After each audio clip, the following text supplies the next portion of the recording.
Chilloo, chilloo, chilloo. Don't mind any of this crap here. It's a failed tutorial. So, hi, today I would like to talk about something. Okay. Today I would like to talk about a couple things, and one of them being I would like to talk about binary and what is this crap. Okay. I would like to talk about hexadecimal. Hexadecimal. Okay. And I would like to talk about ASCII. ASCII is an abbreviation for American Standard. I don't know if this is right or not. It's American Standard Communication Interface Information something. What it means is not really important. What it does and what it looks like is very important, and how it's used is very important. But the definition of it is standard. Okay? So that's that. And basically, it is... where did I... okay, I know where I put it. I'm going to show you some examples of what that is now. Okay? Okie dokie, smoky. It's just a standard that we agree on. Or you don't have to agree on it, it doesn't matter. But it's a standard that's in your computer. Alright? And why are we talking about this? Is it's important to know about. It's the way that our computer, how we communicate with our computer at low levels, such as assembler.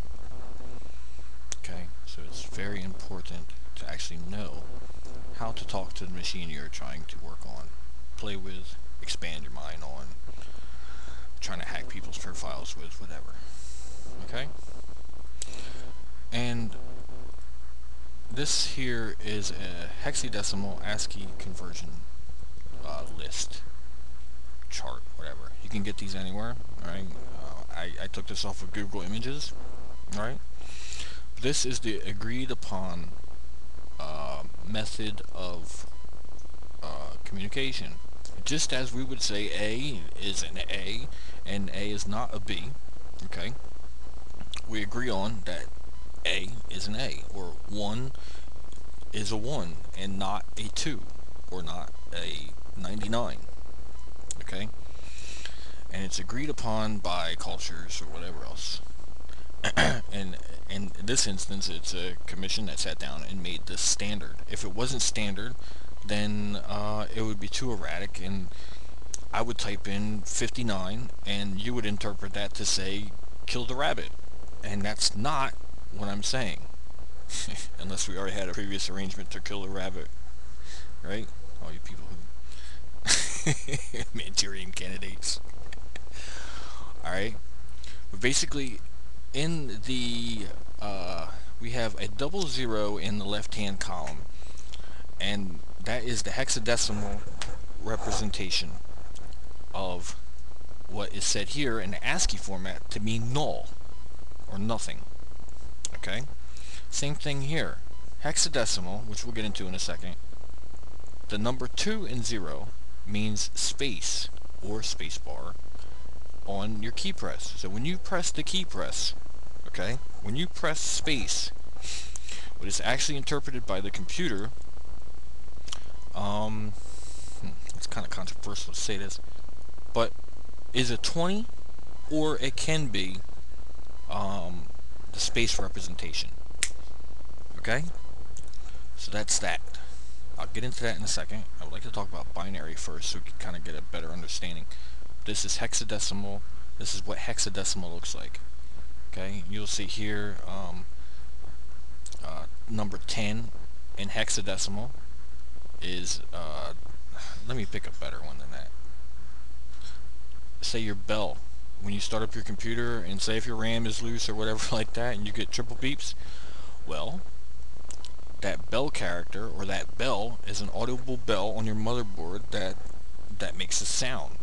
Okay, and you can make that beep through assembler, and that's kind of funny. Alright, but that's that. There's more stuff over here as far as conversions go and everything else like that. Go get yourself a chart, ASCII, hexadecimal to ASCII. Go get a chart and look at it and check it out. But this is the way that our computers store information that we can read. Alright?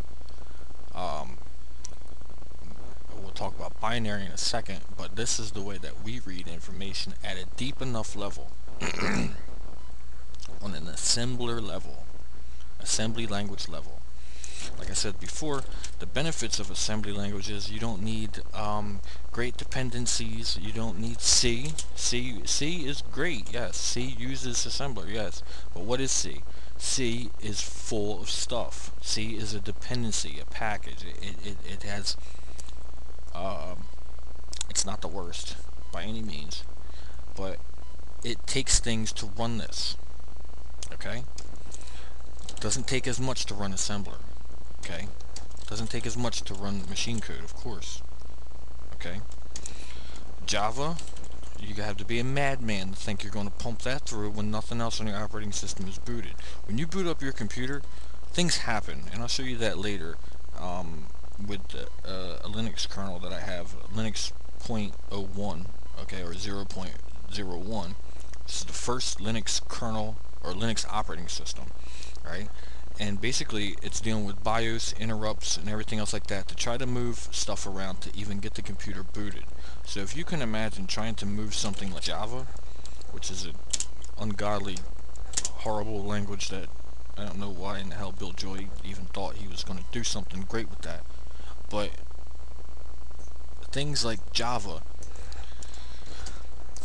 need dependencies. Okay? And those dependencies equal, they could be 100 kilobytes, say, megabytes, gigabytes, who knows, right? But they still require things. They need things to pull from, okay? Certain things mean certain things, and it's not as simple as it could be, okay? The simpler way to do it is through assembler. An assembler is alien to people who read English and human beings, but assembler is how it's assembler is a agreed upon type of language that is agreed upon by all manufacturers of motherboards and everything else, BIOS and chips, and that's their standard. That's what we have to use. Okay? Because it does not require any additional packages that cannot be loaded anyway into our operating system that is not even booted yet. Alright?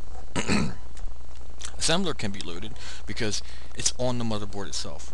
Okay? It's the core of what the computer uses as far as BIOS and everything else like that. Okay? It's that core that it understands. Okay?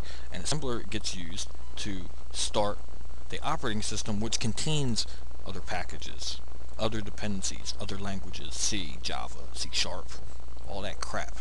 Okay? C is not crap. Neither is anything C affiliate. Java's crap. Okay. So that's that.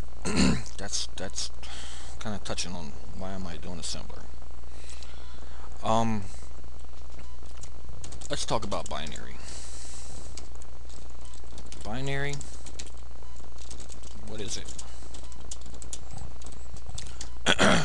Binary, it's command not found. Binary is a way that we use to communicate. Okay? Binary, or bi, equals 2. Okay? Like say a biplane. Okay, equals 2 wings. Okay, bi is biped, you know, bi is 2, right?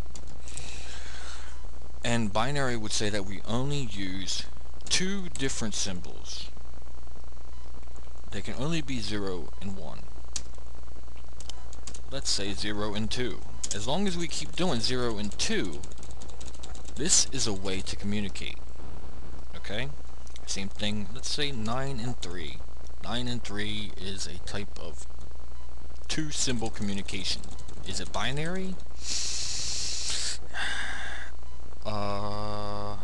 Yeah. Kinda, but not. It's a binary. It's using two different symbols to indicate something. All right, but it's not agreed upon. So if we thought we were doing this as binary, we are clinically insane. But it can be considered binary. So it's 8 and 5, as long as you keep alternating two different symbols. Okay, two different symbols, such as exclamation and a dollar sign. Exclamation and a dollar sign. If you and I agreed that this would be something, and you had a chart to decode this, and if I said that this will equal hi Bob, then that's hi Bob. Okay? Okay. And the same thing with our number system. We use 0, 1, 2, 3, 4, 5, 6, 7, 8, and 9. We use a collection of 10 characters or symbols. Okay? That are agreed on as a standard. Okay? And it's just a way for us to communicate. We agree on this. We agree on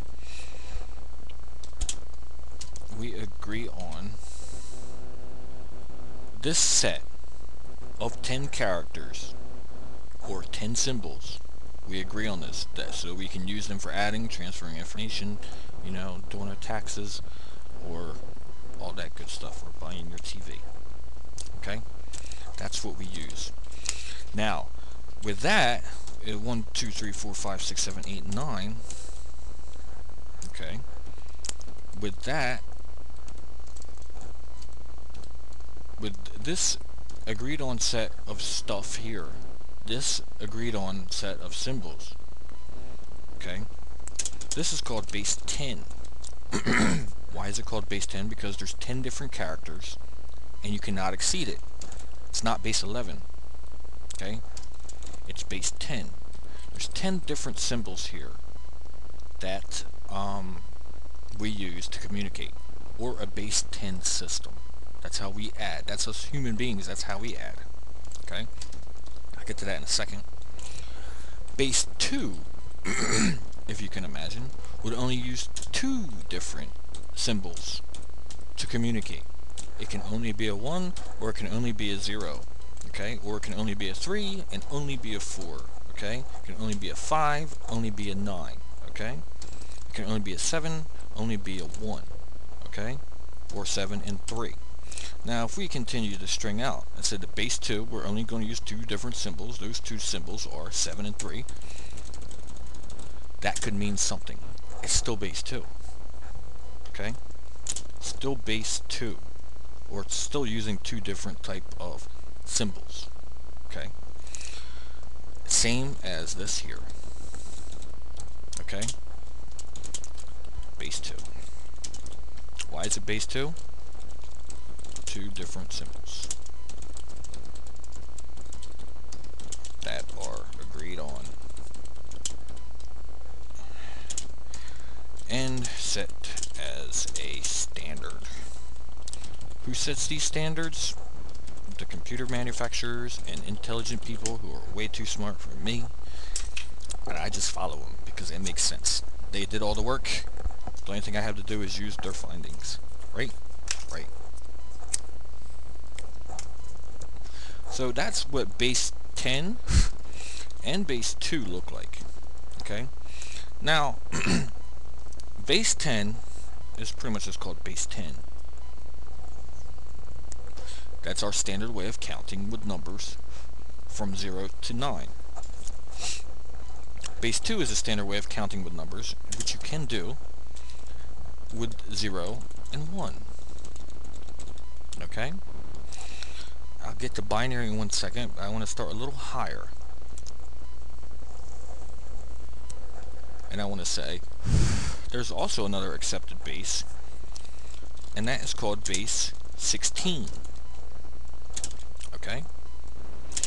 And what that is, it uses our 1, 2, 3, 4, 5, 6, 7, 8, 9. Okay?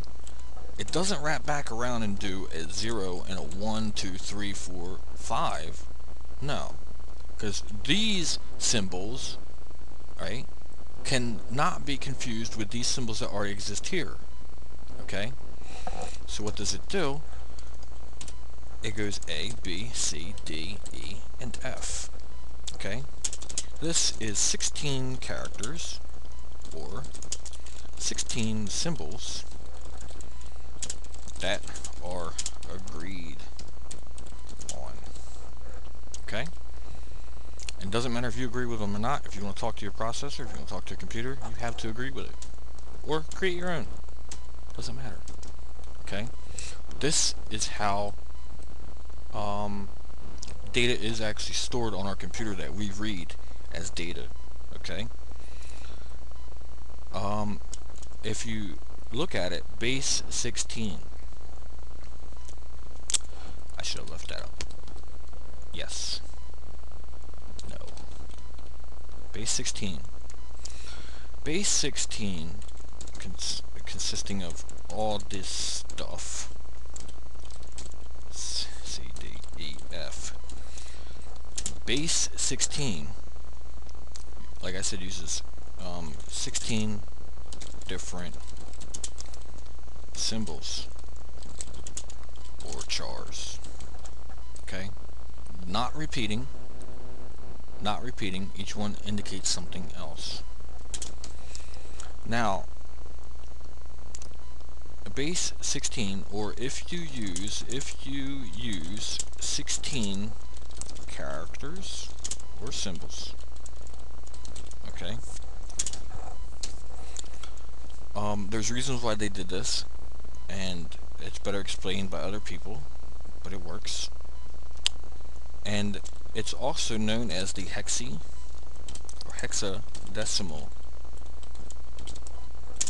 interpretation.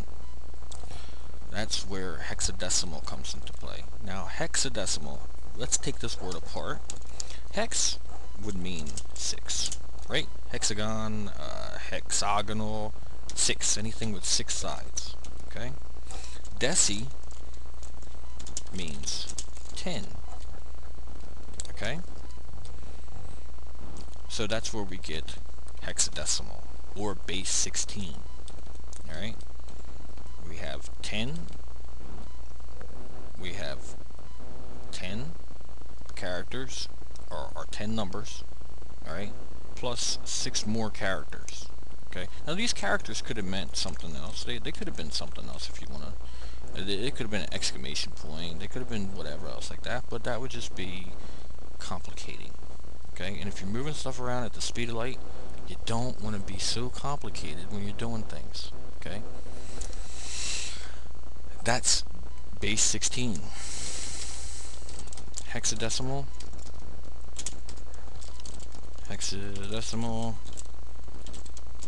is base 16. Okay? We can make a base 18. Well, that would be called octadecimal, right? This is base 18. If we wanted to, we could continue. Alright, I'm not going to type that all out. But instead of stopping at F, okay, we could go G, H, then that would stop. And that's how it would roll over.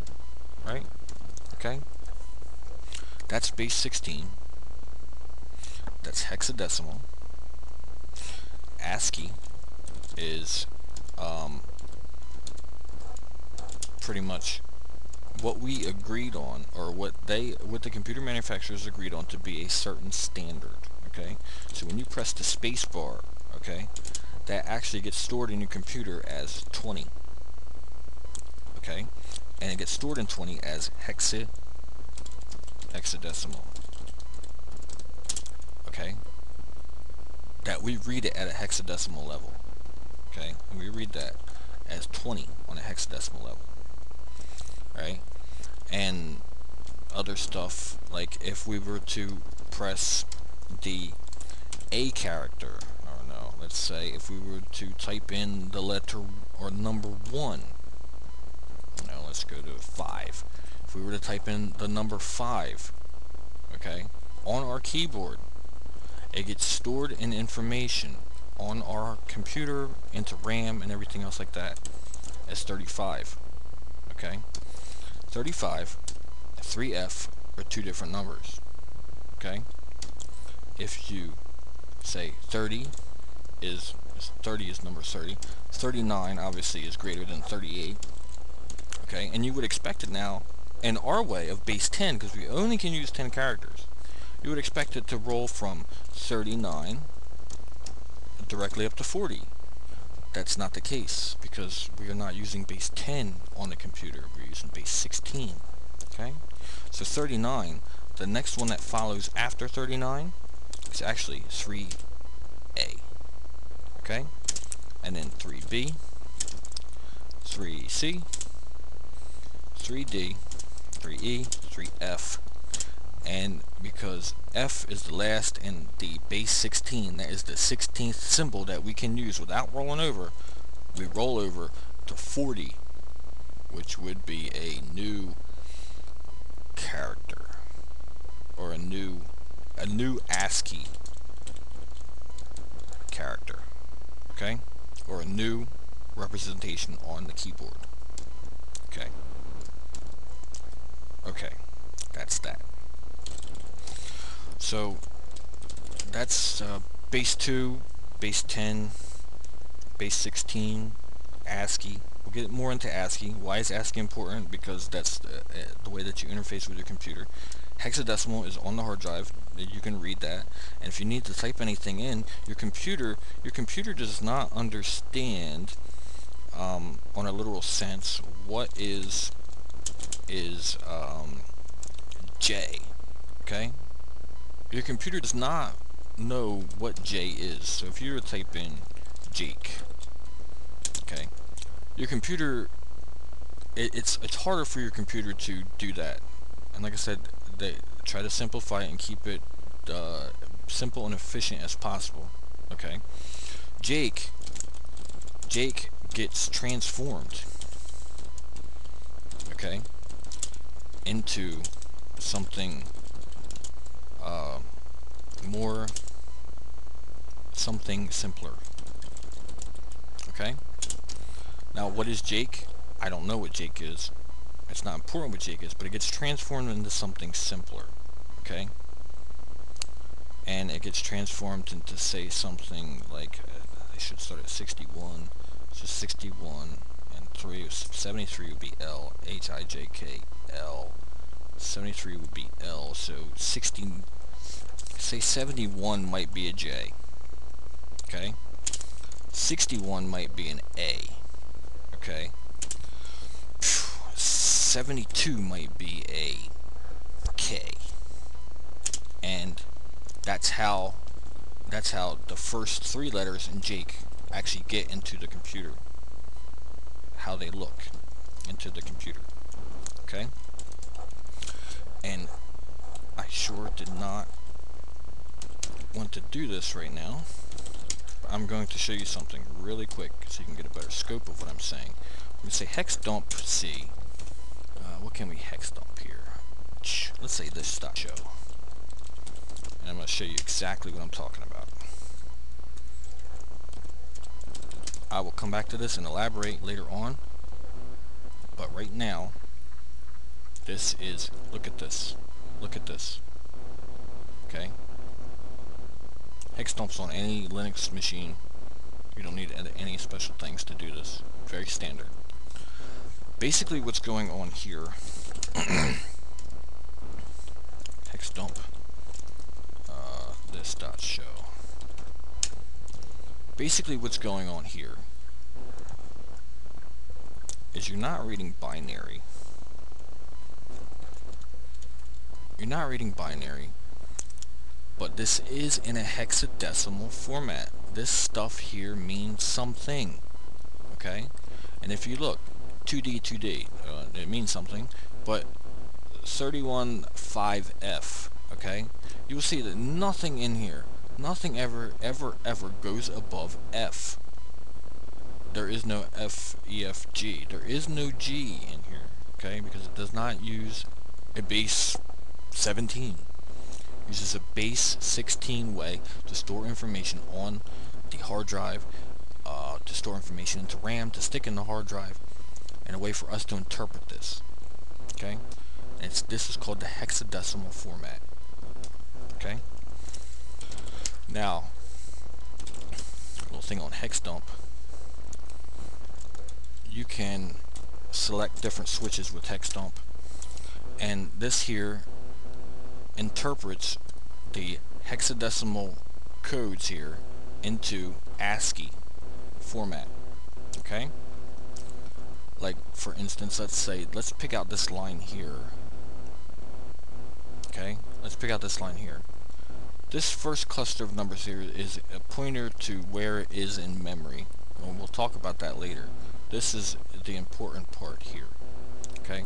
You will see 64 in hexadecimal equals the D character that we can read comes from our keyboard, okay? When you press the D character on your keyboard, it doesn't go into the computer as a D, it goes into the computer as a 64, okay? Same thing here with the number 20. A 20, if you look here, indicates a space, okay? And we will say 7 or 6C would be L, okay? 6F is O, 77 is W, and then you look here is a 20. Of course, you have another space after low, okay? This, with the C switch on your hex dump, which there's many more switches you can use, but on the C switch, it takes the hexadecimal and it attempts to convert hexadecimal here into what you can read over here, okay? That's all. Alright, little thing on hex dump. You can add more switches. Let's call it CD CD. Look at that, getting a little out of hand now, isn't it? Okay, this is all different. Is it binary? No, it's in a decimal form, okay? It's only in a base 10 form. Decimal base 10 form, okay? Now, you can play with hex dump all you want, but that's off the topic for me. And that's it for what is hexadecimal, binary, and ASCII, what they do, why they're important. In the next one, I'm going to elaborate on how to read binary and what binary is. And right now, I would like to go over some syntax too on some assembler code. So I'm going to cut the video, and I'm going to call this done. That's what I'm going to do. PS aux. 24193. Okay.